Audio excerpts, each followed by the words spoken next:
There is another level to the stress with this person. Not only are they disappointed in themselves for not shooting their shot here because they felt not prepared, but they also feel kind of insecure because with you, they want to give the world to you. And if they're not in a position where they can do that, they don't want to offer you just love and be like, here's this love, but we're going to have to go 50-50 financially. There is something, this person has a hang up about money because I keep getting like very much so these like dollar signs. I think there's something too about like they know you're someone who either you tend to date or you tend to have interest, or people who could do all of these things have an interest in you. Like they feel like you could 110% have this life right now if you wanted it, but someone else would have to give it to you. And I kind of feel like you were holding off because you were like, I don't feel like you really care that much about this whole money thing. Like they are really concerned about that and like being able to take care of you and provide for you. And they feel like someone else could and like they can't, and it makes them feel very like insecure. Wedding rings?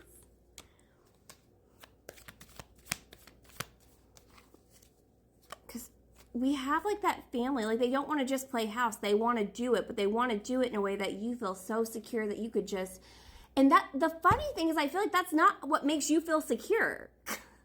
This person probably grew up in some kind of like, or they've had some kind of like big financial troubles, or they've seen people separate or fight so much over money that like they associate that with like if people make it or not, right? And like we were getting soulmate, twin flame, now wedding rings, family, pregnancy, like all the things, right?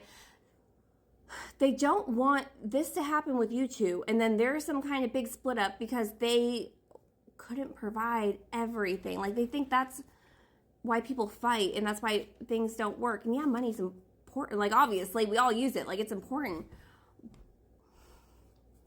But they don't want you burdened by it. But let's get to the disappointment here because they have had to have had some kind of shift from A to B because they feel disappointed that they didn't do it. Like they know deep down they should have. Again, this person, there's something about singles, whether that's you or them. Self-indulgence. Time to heal, shadow work. You know, either you're single, they're getting single, you're getting, so there's something going on there with single. We've gotten that like 3 times. And then like also needing it to do that work. Because with the self-indulgence, that's like self-appreciation. Like being able to appreciate the things like that like if you lack them and like the things that you need to work on, they're disappointed that they didn't also work on this mentality. Like they shouldn't still feel this way. They know that they shouldn't still feel this way. And that's ascension. They didn't shoot their shot when they should have, and that's how they feel about it. Like they feel like they really missed this opportunity, but also you could have whatever you wanted right now and someone else would give it to you.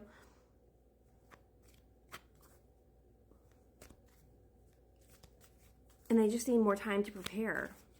I feel like this person's going through their shadow work.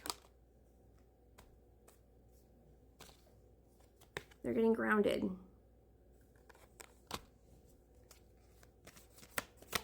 It's not, they're understanding that like that security doesn't just come from money, but like also being able to love someone and want like to do the most to like create a good life for them. But like there is a disconnect here because there's something about this abundance, that unconditional love. Unconditional love is the worst kind of love. It's the best kind of love. But when there's a reason why a lot of people do not experience real unconditional love unless it's like with a child. Like there is a reason. It is very painful to love someone so much that you want the absolute best for them, even if that's not you. And that's real real unconditional love. But it can come off as like, I don't want you, I don't see my life with you, to the other person. And it's like, because they think that they're saving you from them, and like, what catastrophe could they bring into your life? Especially if they only have a small offer. But there has been some kind of shift here, this ascension, and like learning that like that's not everything. This person is getting ready to offer you something. They are learning how to balance that out.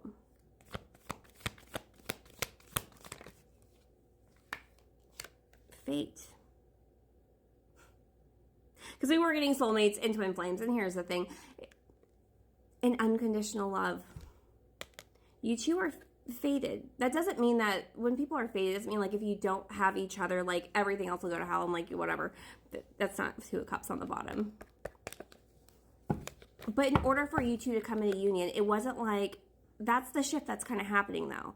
It's not that you can't be like, oh, it's all just about love and like finances don't matter. Like you had to get grounded and like know that like stability matters, like setting a life together, which I feel like you've done that work, and like they are catching up.